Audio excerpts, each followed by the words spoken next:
Alright, so hey guys, welcome back to my channel. It's been a long while. I am currently 21 weeks tomorrow, pregnant. So that's why I'm making this video. Pretty much catch you guys up what happened during that time. How we got to this point. Yeah. So you'll probably hear Philly in the background because she's crazy. And she hears everything. But yeah, so we did 3 different cycles. So we're going to talk about those different cycles. We're going to talk about the donors, not anything specific, but like just how we found them and stuff like that. Right. Why we chose to do what we did and how I tracked my ovulation. But all these were home inseminations. Right. So that's what we're going based off is our home insemination journey. We didn't use any clinics or anything like that. No doctor's help or anything like that. So this was all right here. Yeah. And we had to go this route. Because I'm trans. If you didn't know, I'm trans. I'm female to male. So I was born female, transition male. So obviously this was one of many options that we had, but we felt like this was the best option for us, both financially and just keeping me involved in the process. And we just did a lot of research, like on, sperm banks and stuff. And there were some things that we didn't like that they were doing, right? Or how like the sperm bank business is run. Yeah. Yeah. So everybody's got to make some money. We understand that, but at the end of the day, this was definitely by far the best option for us. So if you're looking into creating a family of your own and this is kind of the route that you're thinking about going, just make sure you do your research and make sure everything like aligns for you and makes the most sense. But let's get into this. Right. So sorry if this video is long. There's a lot of information. Yeah, so we just want to get through everything. So this first part is going to be tracking my ovulation. I did use an app called Flow that tracks your ovulation and your period cycles.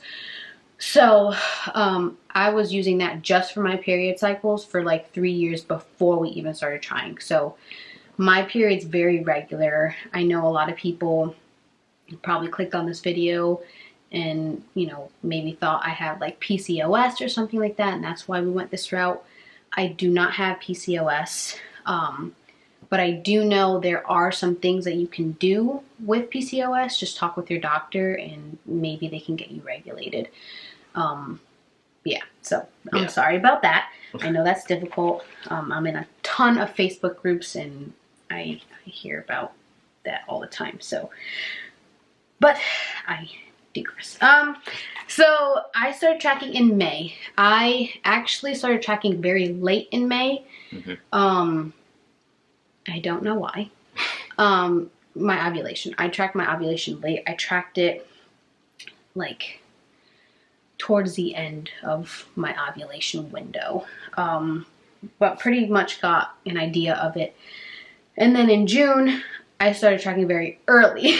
So it was kind of driving me crazy when I wasn't getting positives. But I found out that my peak, like my LH surge, you can Google that if you don't know what that is,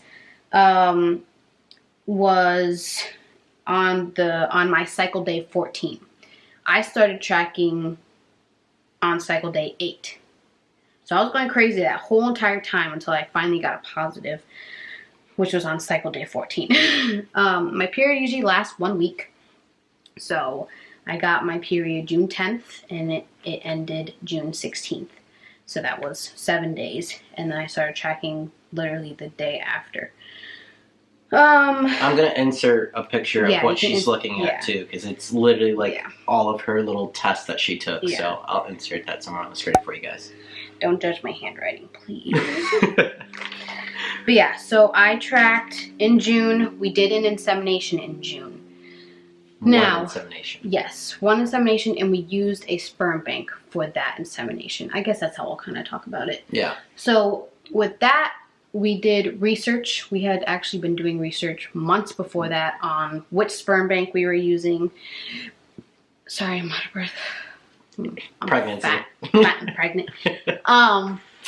Yeah, we did a lot of research. We finally narrowed it down to 2 donors. Yes. And then we finally narrowed it down to 1 donor. Purchased his sperm. We purchased 1 vial.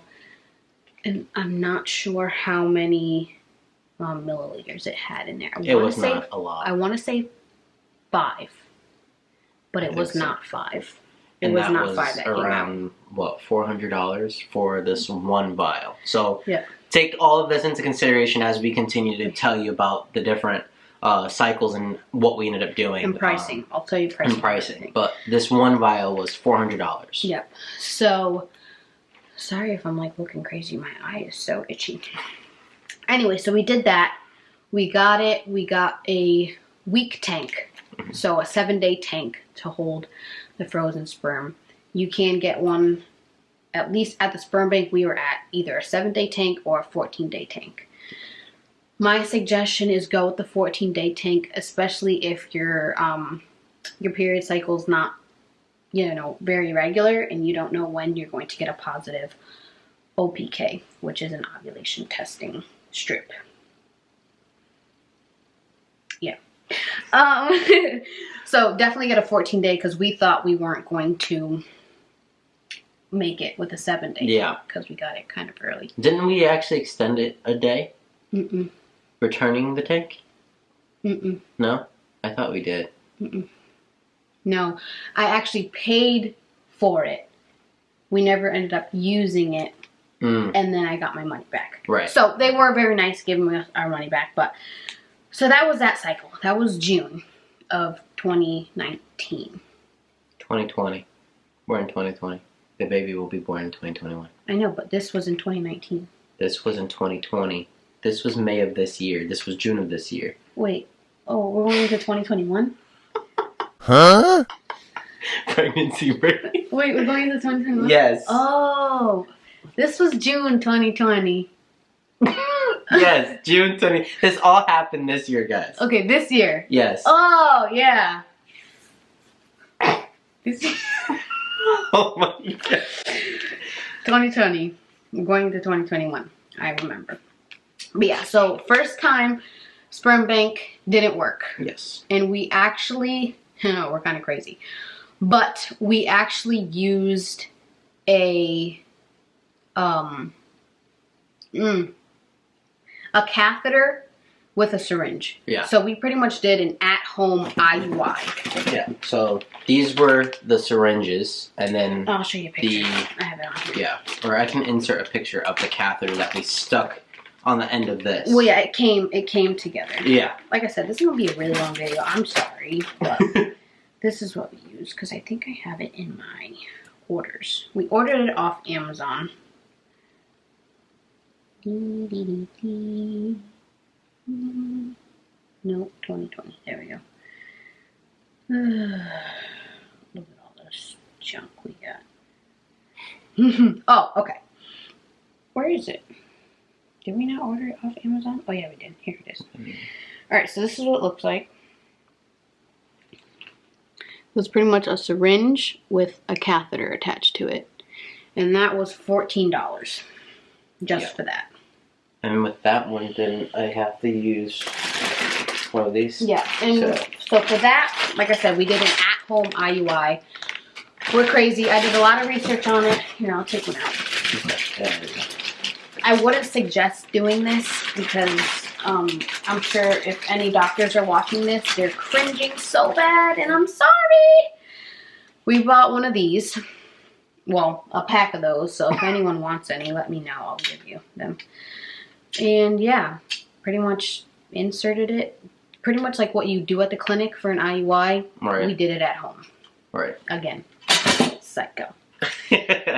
But ended up not working, which is fine. Yeah. We're pregnant now. Right. So that was the first cycle. Cycle number 2.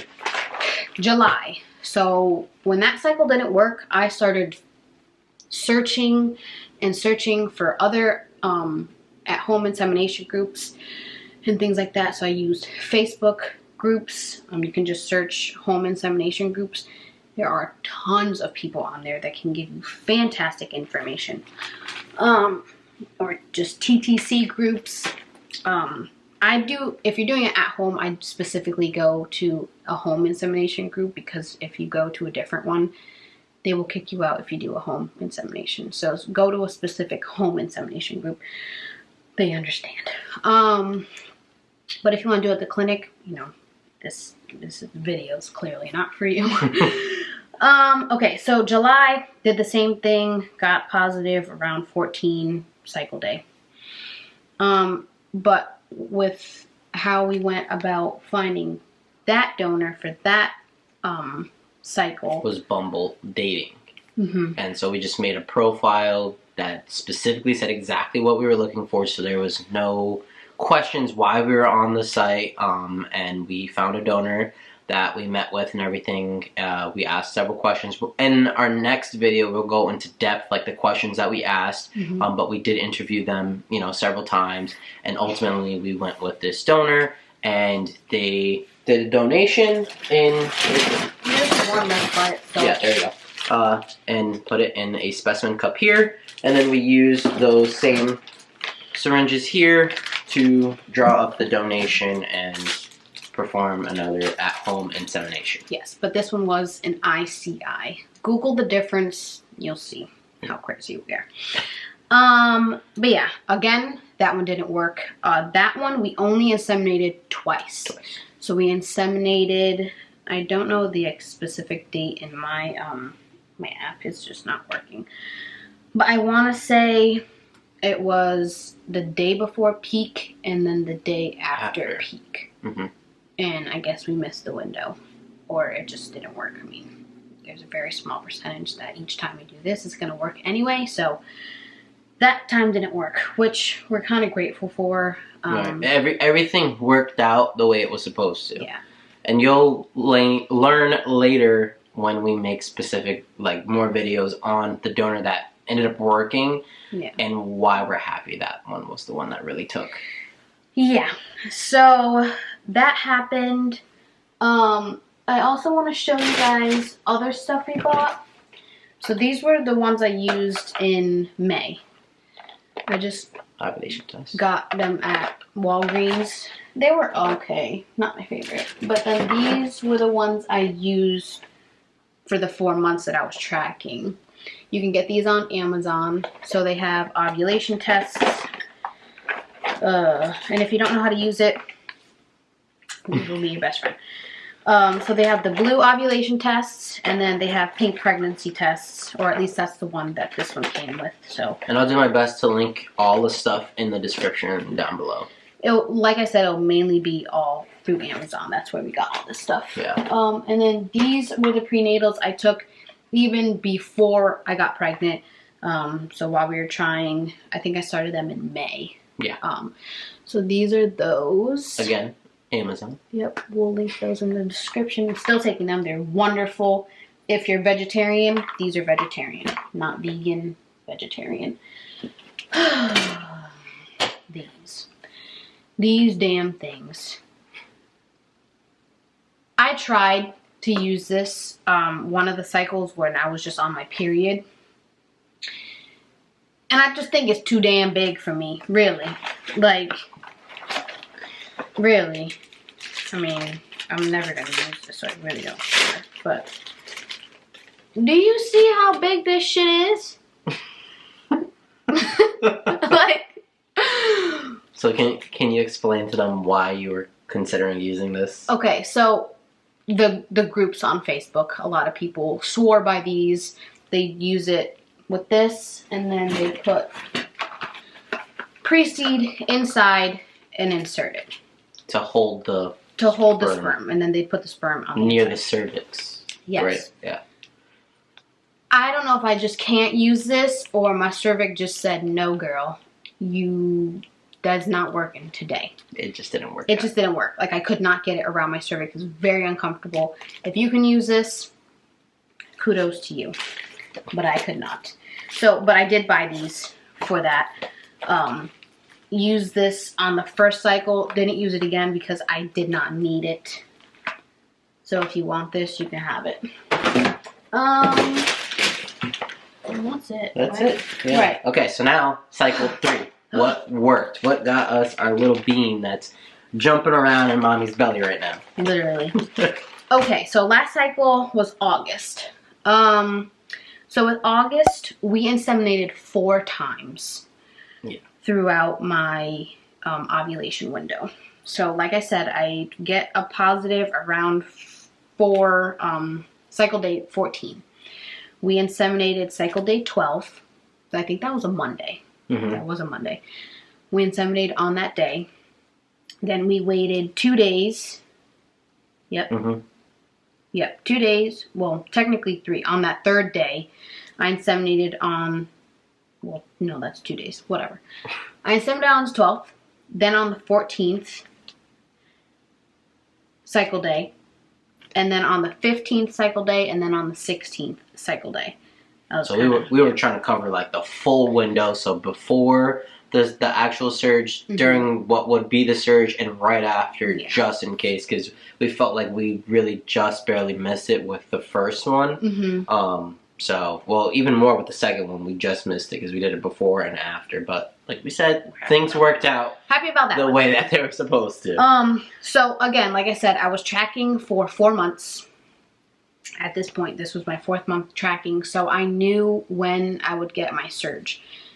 If you don't have a regular cycle, like I said, this may not work for you, like doing it how we did the 3 days in a row, unless you have a really good donor and he will come every day when you get that that positive OPK. Do it 3 days in a row. They say, oh, wait, no. Do it 3 days in a row. He will, just tell him not to, have fun on his own. Yeah. Tell him to keep all his swimmies in there until you need them. Yeah. But yeah, so that's what we did that cycle, and it worked. So you took the first pregnancy test when? I took the first pregnancy test 8 DPO. So 8 days after ovulation. And I saw this one. This was the one I did see, and it was negative. It was negative. And I took it on... A digital. No, I did not. Oh, no, it was one of the... I took it on this. Yeah. On first response. Yeah, and it was clearly negative. She was upset. She was crying. I went to bed trying to console her, and that's how I left things. Obviously, like me being there for her. That's how I took it. This was 8 DPO. Yeah, that was the only one that I saw. In the morning. In the morning. In the morning. Yes. Then I was like, we were making pasta. I remember this, man. We love pasta. Yes, we were making pasta, and I took. It wasn't this one, but I'll just. So this came with this box. I took one of these because we had a whole fresh box of these, but I was like, if it was negative, like at least these are cheap. So I took it on this, and I saw the faintest line. I'm telling you, the faintest line. And aren't those harder to get? Yes, these are harder to get a positive. And this was, so I took this at like 1 in the morning. We wrote on the back, 1 in the morning. And then the other one, and this one, I took at 8 o'clock at night. Okay. Got the faintest line. So then I was like, oh my damn. Oh my damn. And then I took another one of these, just the line ones, and it was positive. And then I took a digital one, and it was positive. And then I think I took another one of these. I don't even remember. Did you tell me the next day, or was it like days after? I don't even remember. I don't remember. I think it was the next day. I think I went to the store. We have that video on our on our vlogging channel. Yeah. But yeah, I was just like, I'm pregnant. But it didn't sink in. Even when I told him, like, it just didn't sink in. No. Anyway, moving along. So yeah, I took it at 8 DPO. So just keep testing. That's very, very early. Yeah. To take a pregnancy test. Usually you just wait until you miss your period, but I was very impatient. So, because at this point, I had done 3 cycles. I understand a lot of people do. They've been trying for years and stuff. But I was like, if it's negative this time, I want to know so we can start planning for the next month.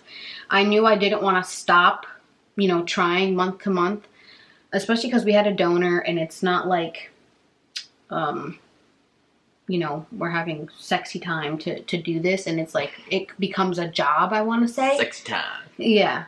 So we just had a donor, and like, he knew it was business, we knew it was business, and it was only for this short window a month. Right. So I was like, we might as well keep trying.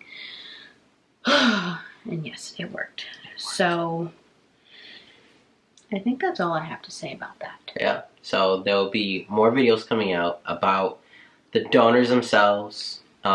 Exactly how we found them. Right. And the questions that we asked, and then the contract that we created with the donors to ensure our safety, the safety of our child, and them as well. So we'll go into all those details in the next video. So. Yeah. So, and if you have any other questions, comment down below. We'll answer them in our next video. And yeah. Make sure you subscribe. Yeah. To the channel, so that way you know the next videos that come out, and hit the little bell notification thing. But yeah, I think that was it. What was the question that your friend had asked that I wanted to answer right now? Oh, one of his friends asked if our donor charged us anything. Oh, yeah. I think we'll get that a lot. So no, at least here, and I think everywhere. But here in Florida, legally, we know specifically. You can't sell your sperm. Right. You can't. Now, if you go to a sperm bank and stuff, that's different. But you can't, like, sell your sperm on the street. Yeah. But on the street, you can charge somebody for your expenses if you're traveling. You know, even if it's just gas money, or if you need to stay overnight in a hotel or something like that. Well, you the can, sperm donor. Like, yeah, for the sperm. Yeah. For the sperm donor, can't talk. Yes, for them, you can be charged for that, or you can pay them for that, but you cannot legally pay them for their sperm. You can pay them for gas money or hotel, and then, you know, yeah, that's pretty much it. Yeah. Food, if they even want you to pay for food. But yeah. Our donor was very close, so we didn't really have to deal with that, even though he's far away now. Not too far away, but not too far. Yeah. It'll be more of a travel, and probably for our next child, we will have to put him up in a hotel. Yeah. Either we'll put him up, or we'll go there and just pay for ourselves. Right. So we're paying something in that one, but yeah. But I think that's it for this video. Like I said, I'm going to make another video, but I want to give it some time so people can ask questions. I also have a TikTok. It's actually, well, our TikTok. It's NJ&Filet_. So if you want to go on there and ask questions, I tend to see them better on there anyway. And then we'll come back and make a video on here. Stop laughing at me. Sorry, you're so out of breath right now. I know. But thanks for watching. Like I said, if we didn't answer any of your questions, comment, message me on Instagram. I don't really care. And I will be happy to answer any of your questions. So I'm going to be a daddy. Anyway, thanks for watching, and see you next time. Bye, guys.